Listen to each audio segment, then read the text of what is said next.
giving way to the limitless flow of prosperous substance.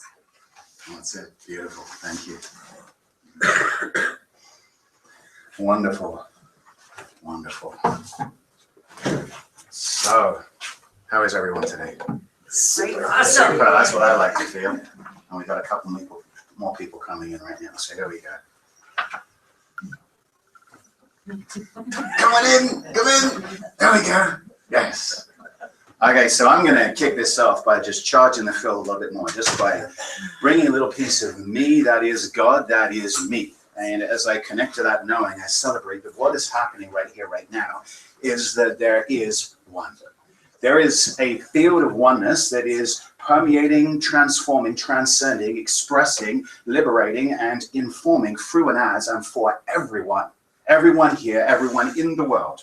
And I celebrate that what I am here to express is a divine message, a message that is simply one of acceptance, of giving, of love, of flow, of effortless clarity, focus, ease, and grace. And as I connect to that truth and to that knowing, I celebrate that what is unfolding here is a magnificent blessing of love, and that there is community that is unfolding. And I express deep gratitude for what is already beginning to be unleashed through the Centers for Spiritual Living Saskatoon. I celebrate the wondrous souls that have shown up, spirits informed that are giving. I celebrate that this opportunity to be here in this place, to give of myself. I celebrate the gift and the humility and the transformation that is unfolding through me. And I stand in awe at the truth that life is. And I give thanks, knowing that this wondrous journey is a beautiful opportunity to awaken to my spiritual magnificence. And so, releasing this with an exquisite surrender, I invite you to claim this for yourself and join me in saying, and so it is. Yes. So, I want you to look to a neighbor and say, you are magnificent. You are magnificent. Beautiful. See, You are magnificent. I got to watch the video. I got to watch the video last week and realized, see, I'm a newbie at this. Because what I said was, look to the person on the left. And everyone looked to the back of everyone's heads. And then someone ended up looking at the wall. It's like, oh my God. So I kind of figured this week, newbie mistake, look to a neighbor. So let's go again. So look to a neighbor and say, you are awakening to your spiritual magnificence. You are awakening to your spiritual magnificence. And then say, you are God and so am I. You are God and so am I. Yes. Now, how do you feel? How do you feel about that, right? Because this is why we've come here. We've come here to allow ourselves to connect to something deep, to something truth, to something wonderful. And that when we are in the presence of God, as God, in this place that is God informed, what we're getting to experience is a deepening and a reflection. And so when we consciously stand in that power and reflect to each other that we are God, that we are magnificent, we are getting a heightened reflection. We are having that amplified. This is why we come to community. This is why when we get together and we are reminded, whether it's an estate night, a scrap raising, fundraiser, whatever it may be, what we are prizing and what we're savoring is that community. But what I'm going to be talking about today, and the talk title, yes, the talk title today is Giving Way to the Limitless Flow of Prosperous Substance. So I'm going to talk about that. I'm going to be explaining what I mean by that. Giving way to the limitless flow of prosperous substance. I'm not talking about giving way to flow, although we can. Giving way to the limitless flow of prosperous substance. I wrote a book called Know the Flow, and I'll never forget, as I realized when it was published, it's like I'm knowing flow. I wrote a book just to state that. It's fantastic. So what I did last week was I introduced a new offertory blessing. An offertory blessing. So what we're going to be doing is when we do the offering, we're actually going to bring it to the front and we stop and we share this blessing, whoever the speaker is, and I'm going to read it for them and I'm going to break down what's going on because I wanted to really connect with this because there's a teaching in this. It's a teaching for me. Now you happen to be here, so you get to share in what I'm learning, which is fantastic. But really this is, for me, the spiritual journey is a selfish endeavor. Everything that I'm doing that is pouring forth through me is for my benefit. It's what I need to know. And so I'm saying these things so that I can remind myself. And if that happens to inspire and benefit you in any way, beautiful. And so it is. So here's what came to me as I wrote this. Mindful of the omnipresence of God, I give thanks for the offering today. So that first sentence it's rich in truth. So first of all, we're being mindful that God is everywhere, omnipresence. God is all, everywhere, present everywhere. You know, Rumi said that, you know, it's like we are the ocean within the drop. And really what's happening is we are the ocean within the drop within the ocean. I've talked about this before. And that's what we're connecting to. We're saying, I am the ocean within the drop within the ocean, and I give thanks for the offering that's come today. Now, I don't know about you, but when I receive, when I have beautiful abundance show up in my life, I give thanks. In fact, I love within this affirmative prayer process, and if you haven't heard about it, this is the way in which we pray. This is the way we pray. So what we say is, first of all, there is one. We recognize that there is God, and God is everything. And then we unify, because then we claim it. We take it on and we say, and I am that I am. I am God, and so are you. And then we connect to the idea of realization, and then we give thanks. And the beautiful thing about saying thank you, if you think about saying thank you, what's going on? You say it when you've received, right? Thank you, because you've just received something, so you say thank you. So how powerful it is to say thank you, because now you are operating in a mode of reception. So that's what that first line is saying. It's saying, God is all there is, and I am, thank you for the offering. I'm grateful for the offering. And so I wanted to take, that's a little elevation for this community. I wanted to take the offering and actually honor and bless it and say, this is a reflection. And then it goes on to say, this offering is a reflection, a manifestation that is continually pointing the Center for Spiritual Living Saskatoon toward the limitless supply of God. So what it's showing us is a reminder that there's a limitless supply, and we get to celebrate that as a community, just as we do individually. So we're taking the time to honor that. And then I say, this currency that has been gifted to this community is a movement of divine flow, an act of prosperity consciousness. Now, much like you may not realize it, but there's a lot of subtle truth that's out there right in front of our eyes. So for example, when we think about the English language and we think about words and how we spell them, spelling, we think about currency, and the root of the word currency is current, the current of divine flow. So this is going on all the time. Now the question is, how do we perceive money? Are we going to confuse the effect that is money with the cause that is our knowing? And that's what I'm getting into today. So this currency that's been gifted to this community, is a movement of divine flow, an act of prosperity consciousness. So we're honoring that everyone who has showed up and is giving, we're honoring that they are acting from a place of prosperity consciousness. As we give way to the limitless flow of prospering substance, we deepen in our knowing that this circulation of money is directly attached to an invisible source. It's not about the money. It's about the source that the money represents. And then I finish and say, I give thanks and bless that God has given God to God. And so it is. So each of us individually, God in form, has given money, God in action, to this community, God in form. This is a process of God giving God to God. And when you connect about that, then suddenly it transforms the whole conversation of money. Because when you understand, when you look at your, whatever it is you're giving, the beauty is you can recognize that it's God. Now, I want to share a story of something that happened to me on Friday. And it's a reflection of the attitude of giving that I've cultivated. So I've spent, and when I'm not wearing the title of Reverend Carmien, and I'm a management consultant, I build business systems. I work with information technology. And so, you know, although you may be hearing the words information technology and your mind may be going blank, and it may sound like I'm going blah, blah, blah, blah, blah, blah, blah. The reality is I go to businesses, and our company, what we do is we help businesses do what they're doing even better. Now, I started about 7 years ago, and I went into visioning, and I got a vision through, it was actually Michael Beckwith's process of visioning at that time. And I had a vision of how I could do business differently. And I was drawn very clearly to the idea that I'd been spending time working as what's called a business analyst for many years. So a business analyst, it's like we listen to the business and what they need, and then we turn around to the technology people. So we're the translator. So I spent years translating between what a business needs and what technology needs, or what technology can do. And so I was sort of running between the two. And I was that bridge, I was that buffer. I helped to sort of ease the tension between the two, because technologists, they're all logical and they want to throw all these features at you. But the business is like, I need to get stuff done. I need to have happy clients. I need to have product arriving on time, right? So I realized, well, I can do things differently. And what I realized was that I was looking around at the world, and this happens Every business I've gone into over the last 20 years, I see this again and again, where someone came along and someone sold them a technology and it's not really for them. It was built for someone else and they're kind of putting a square peg into a round hole. And everyone's meanwhile looking at the technology and going, this is terrible.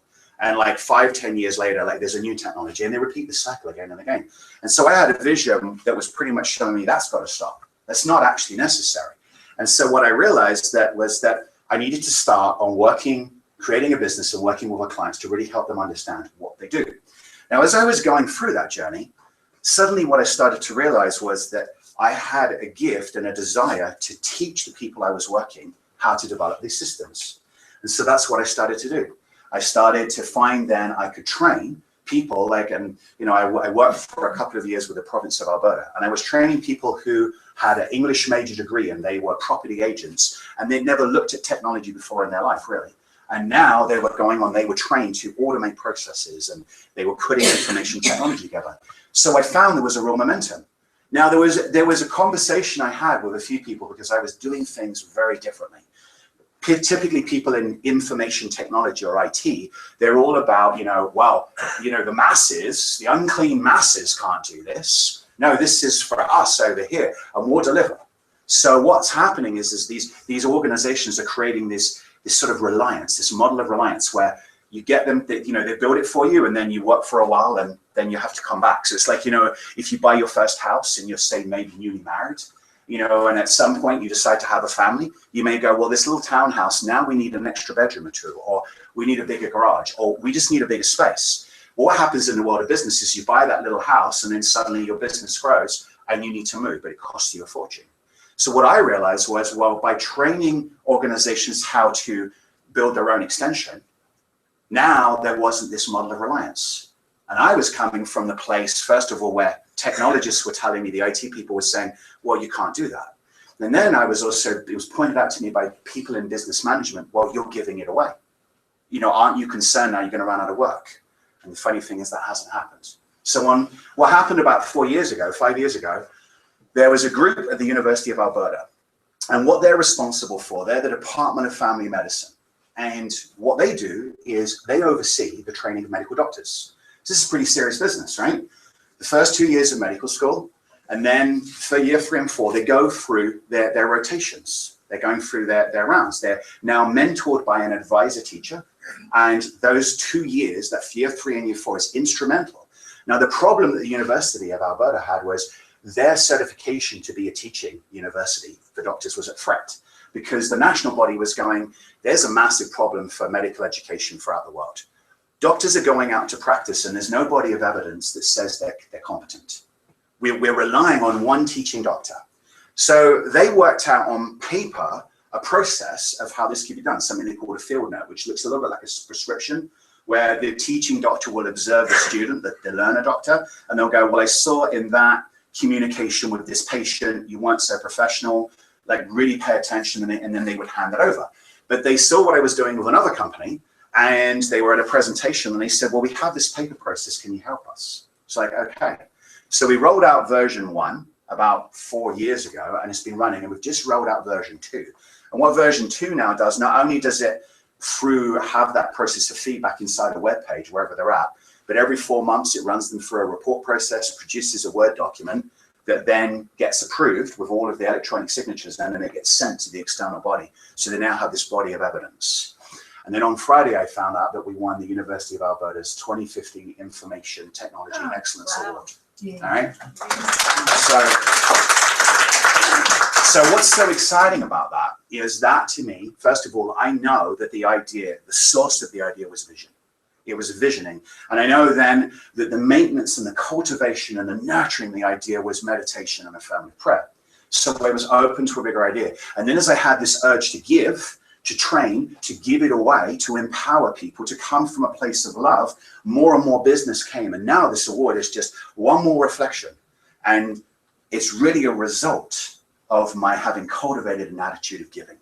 Because I've come from a place of giving, not because I have an expectation of return or receiving, but because I have a joy in the process of giving.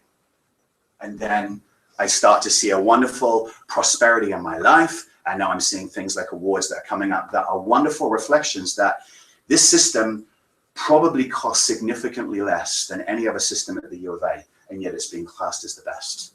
Now, according to the worldly way of looking at things, that isn't possible, right? You're supposed to spend more to get more. But when spirit is in action, then there's an infinite possibility. So that really is to me is the key to the first point that I want to make, that giving isn't simply about money. Giving is an attitude. Now, you've heard the expression time, talent, and treasure. So the idea of I can give of my time. You know, the irony is, as your spiritual director, I'm paid for 80 hours a month. Okay, the reality is I do more than 80 hours a month, because whether I'm on Facebook or whether I'm preparing stuff, preparing for this talk, working with Kathy, our administrative director, who does far more work than she's paid for too. But we're cultivating an attitude of giving. There's an attitude of giving in the work that I do. I know that the person that I've entered into partnership with, and we're corporations that have come together, and we're now getting ready to buy another couple of corporations, and we're expanding, and we're looking at a presence in Ontario, presence in Alberta, and we're seeing now awards that are coming in, and we're getting ready from a point of view of conscious leadership. And I can't wait until we get offices, and we've got a meditation room, and we've got a physical gym space, and we are in an attitude of giving.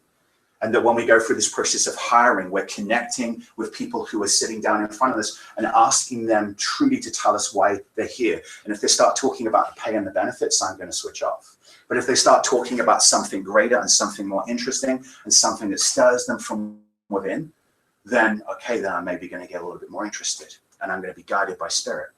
So that's an attitude that's getting cultivated. And I'm watching that attitude exists here, and I want to cultivate it. I want to nurture it.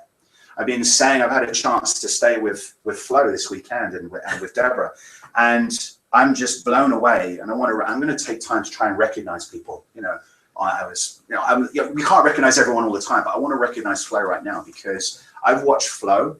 She shows up. Those of you anyone here on Facebook? Okay, Facebook is a really powerful thing. We have the Center for Spiritual Living Saskatoon page. If you are our Facebook user, please go in and like and comment and share those posts. Because Flo goes in every day and she's putting 2, 3, 4, 5 pictures with beautiful pictures and inspirational quotes. And then I'll go in and I'll be doing my quotes and my teaching. And so we have got, and I'm looking at the Centers for Spiritual Living Facebook pages out there, we've got probably the most active page. And I've watched us in the last week go from 250 likes to 360. So I'm watching that there's an acceleration as we're consciously giving, and that what's happening here is a very powerful realization. And it's just one vehicle of getting out there. And it's one vehicle of connecting with people. So I'm watching her do that. Flo is behind Dave right now because she's learning about how to do the sound. So she's going to be helping with the sound. Flo is going to be at a board meeting this afternoon.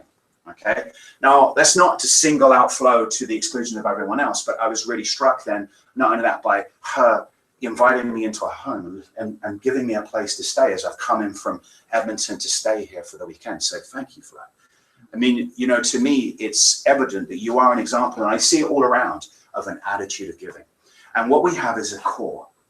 And there's a conversation that is beginning with the spiritual leadership, as it were, practitioners and ministers and whatnot, where we're talking about this space already. We're starting to feel like it's too small.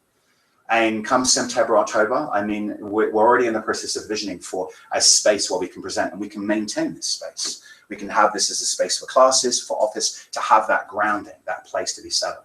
But I've got a vision where we need to have a bigger space because people are going to be attracted, and that everyone here is a part of that. This is not about numbers.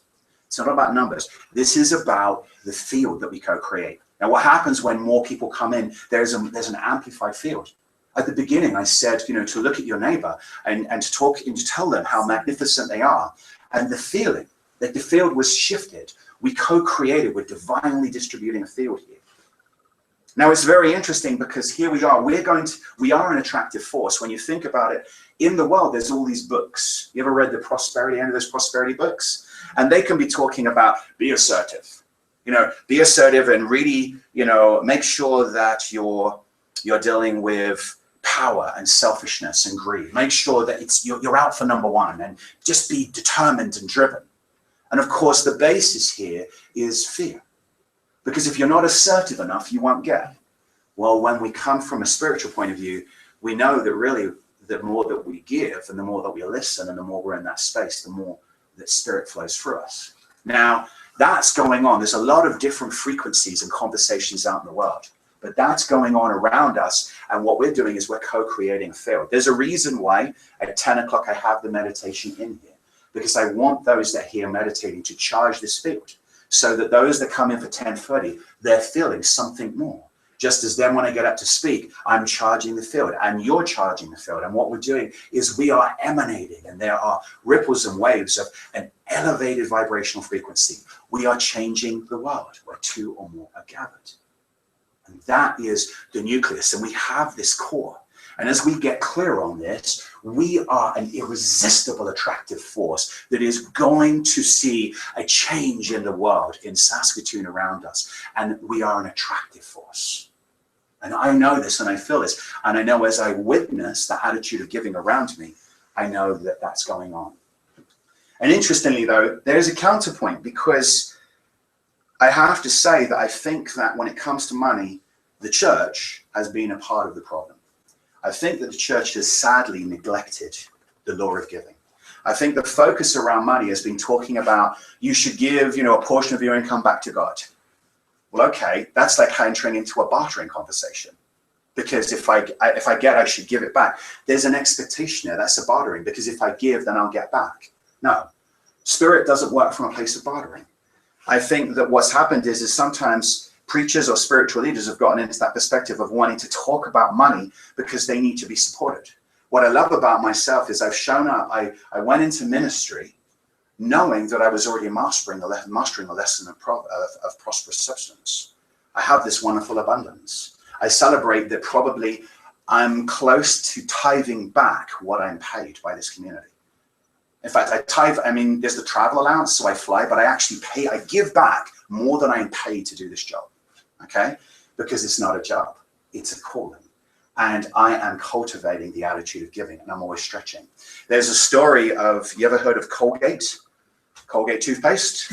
The guy is William Colgate, who started that. He started off in working with a soap company, and he had someone tell him when he went into business, always give to the Lord, always give 10% back. And he got into that. And then he started his own business. And on his ledger, apparently, he had a line that was account with the Lord. That's how he called it, account with the Lord. And then 10% was what he put in. Then he went up to 20%. And then he went to 30 and ultimately went to 50. Look how successful he became. You now know Colgate. That's the story. The story of Colgate toothpaste starts from someone who has cultivated an attitude of giving. Cultivate an attitude of going, I've got so much abundance. And that's my perspective. I'm looking at tithing 10%, but really I know I'm getting ready to stretch to the next level, because what I'm doing is I am giving based on knowing that the more I give, the more I get. So the beautiful thing about having had that experience of mastering prosperity before I came into this, I can teach and explain and talk about it and connect at an energetic level. And that transforms how I share the message. And really, we all have BS detectors going on. Because if someone gets up in a church and starts telling you about money, you're going to detect, even if you don't consciously do it, you're going to detect if something isn't jiving. And it may manifest of you just feeling some sense of, ooh, and not wanting to go back. It may manifest of you going up to the preacher or the spiritual leader afterwards and say, you always seem to talk about money. And anytime someone comes up, if you ever come up to me and you have someone say, I will listen and I will know your God, but I will tell you, you're not actually talking about me, you're talking about you. Because anything that I say that stirs discomfort in you isn't about me. If it stirred discomfort in you, it's about you. Now, there'll be times when you won't like that. There'll be times maybe where I make you feel uncomfortable, or the words that I say inspire you to feel uncomfortable. That discomfort is a message. If you have some discomfort around money, what I would say is, step then into the question of how can I cultivate an attitude of giving? How can I give? When Jesus in Matthew chapter 6, verse 28, he said, consider the lilies of the field, how they grow. Consider the lilies of the field, how they grow. So think about it. What he's saying here is that the lilies, or nature, doesn't tithe. The lilies don't sit and think, how can I give 10 or 20 or whatever % back? The lilies just are. And what happens is they just give of themselves. They give of their radiance. Nature is set up where the lily grows and then it blooms and it's pretty and it's colorful and it has scent, and it attracts bees, and then the bees come in and pollinate. So they receive within this process of just being and just giving for the sake of giving. This is what that master teacher was saying. Consider the lilies of the field, how they grow.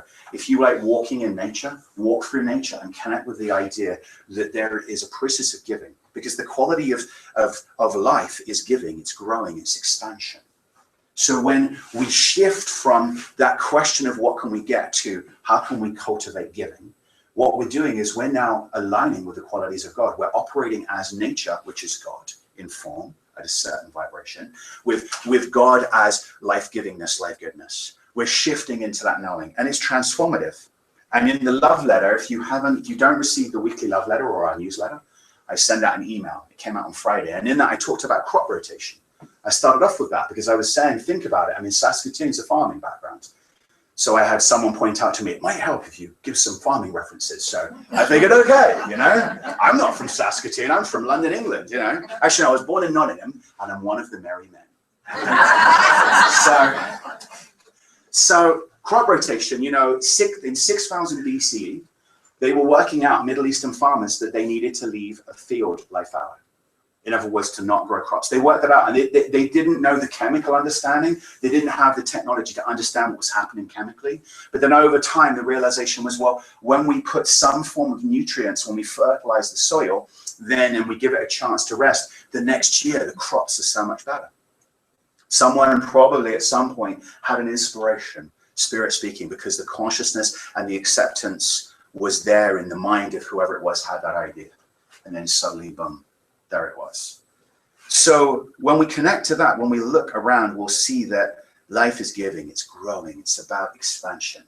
And so the more we line up with that vibrational frequency of givingness, the more that we are going to see a transformation in our lives. And yet it's interesting because we'll have, as we're doing this, we're going to encounter both our internal values about money and the values of money out in the world. We're going to encounter them. Our internal ones would have been triggered by parental influences, for example, like our familial influences. Maybe we had an uncle or a grandfather or a mother or a father who talked about how, there's never enough money. And I think interestingly, in the experience of Saskatoon, this is a province that's starting to come into its own, but for a while there was quite a bit of lack, and there were a lot of people building community. One of the things that I've fallen in love with in Saskatoon is that because of those roots, there is such a givingness there that's still close. So wonderful. Let's launch from that, but let's not be constrained by that. And so what happens is then we'll realize in John chapter 3:16, it says, for God so loved the world that he gave. Now that's actually a subset of a bigger sentence, that he gave his only begotten son. But the important part is, for God so loved the world that he gave. And what's happening there is that it's the idea that statement is saying God is giving. That God so loved the world that there was this expression of giving. And that we were given freedom, free will, freedom of choice, volition, so that we might come here and play. And that as we play and as we experience and as we explore, that we would surface within us that realization that there's actually an urge to give, that there's actually an urge to love. There is this yearning that we have within us. And that what happens is when we forget that, that's when we end up being unhappy. It's ever so easy, and I've been here. I went through a period when I started to become prosperous, when I went out and I bought toys and I got all these nice things, television and home theater and all that sort of stuff. And now I don't have any of it. I dropped all that because I suddenly realized that when I bought the really nice TV, the next year there was an even nicer TV out there. And I'm seeing it again. I went to one of the electronics stores the other day and I went just to look at the TVs to go, they're really pretty. That's really, really nice. And I'm sure that would be incredibly entertaining. But I don't have the time or the yearning for that anymore. Like, it's interesting, and maybe I will one day, but the way in which I am looking at material objects is I'm now realizing that when I've gone and bought those things, then the allure wears off after a while. And I suddenly find myself getting caught up because the focus is on getting. And that's some of the societal, the race consciousness, that energy, that sort of mass hypnosis that's going on, where there's a lot of messages coming at us about, well, you can have this, you can have this, you can have this. It's encouraging and it's stimulating that conversation of get. And that's why I love videos like the one that we just showed at the beginning, because there are many people who are realizing, no, it's a bit more than that. So what I would suggest over the coming weeks is begin to see yourself as a giver. Realize the free flow of prosperous substance. And that the simplest way to distill it down is think give, not get. Think give, not get. Maybe that's your mantra. And giving away, so this can be all sorts of ways you can do this. You can, in terms of committing yourself to giving, and I know that this is going on, but if you're looking for ideas, start by making a covenant with yourself, which is a sacred agreement. Maybe work some affirmation, do some affirmation work around this. You can always email me or phone me and I'll help you craft affirmations. I'll help you, if you want to brainstorm a strategy for how to build this covenant and how to shift into a deeper level of giving, I'll happily talk through ideas from the affirmation to things like, well, every time you receive, make sure that you're giving thanks to the source of your spiritual nourishment. Every time that you have, if you're thinking about the work that you do, and just spend some time observing how you are at work. And are you looking at the clock for when the shift's going to end? Or are you asking yourself, well, actually, how can I show up? If I'm someone who's an executive and assistant, am I focusing on writing letters or am I focusing on helping to grow this company? It's a subtle shift.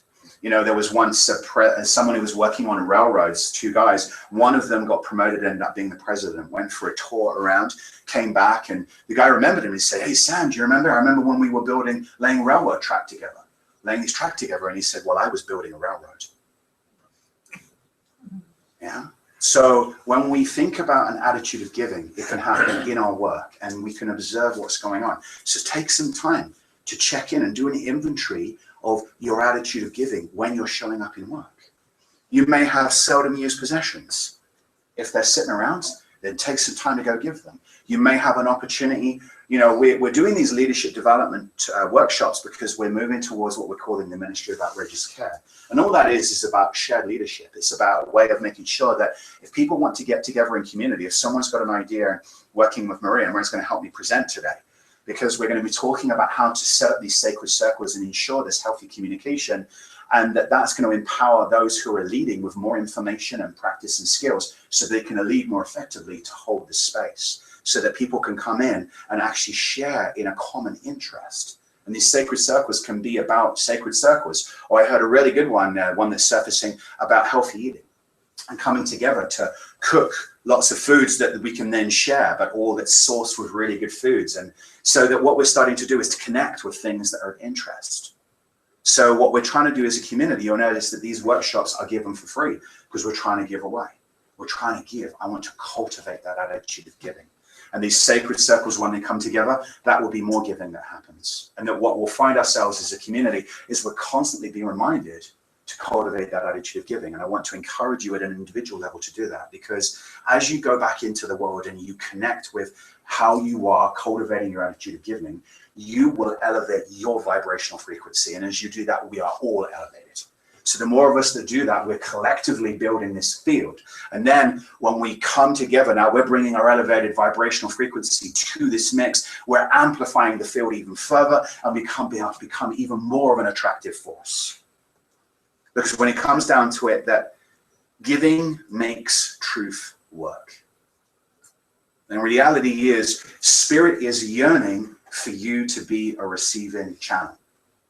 That's always going on, because spirit's always giving. God loved you so much that he gave, that he gives, or God loved you so much that she gives. God's spirit is constantly giving, yearning for us to be a receiving channel. And you know what activates the receiving channel? Us giving. So what happens is that giving makes truth work. Giving opens doors. And my story at the beginning of an award and of the abundance and of the business that we've signed at the beginning of June that has already covered our first financial year. In our first year, in the first 6 months, we're good for the year. And now we're talking about the expansion and the growth from that. And we're talking about building a new technology that is going to be an engine that we can not only take out to businesses, but actually to centers for spiritual living, to go to each center and actually not for profits. I've got an idea around building technology and training not for profits on how to improve what they do dramatically. and it's already prepaid. The not-for-profit doesn't even have to pay. There's all sorts of wondrous things, because we're moving into a world where I saw a beautiful video a couple of weeks ago from a business owner in Vancouver. I think the company's called Gravity, and he was earning $1 million. And what he did was he walked into a room and he said, I am going to be dropping my pay down to $70,000 a year, because everyone in this room is going to have a minimum salary of $70,000 a year. And there were some people in that room who watched their salaries double. So that's conscious leadership. And I see myself in that type of mode. And so that, to me, I'm just trying to create a space and to set an example and to inspire you. It doesn't matter where you are on the socioeconomic scale. The reality is you can cultivate an attitude of giving. And when you do, you will make truth work. And when you make truth work, doors will open and you will find abundance flowing into your life. And what you're going to find is that giving in life brings joy. And then what you'll find is that you'll come to a point where you've cultivated such an attitude of giving, you'll wonder how it is you ever got along without it. But then you'll celebrate that in that moment, you have claimed the joy of the giving, and you'll have had experience from having come from there to this place, and how beautiful it will feel. So I love and I bless you. Thank you so much.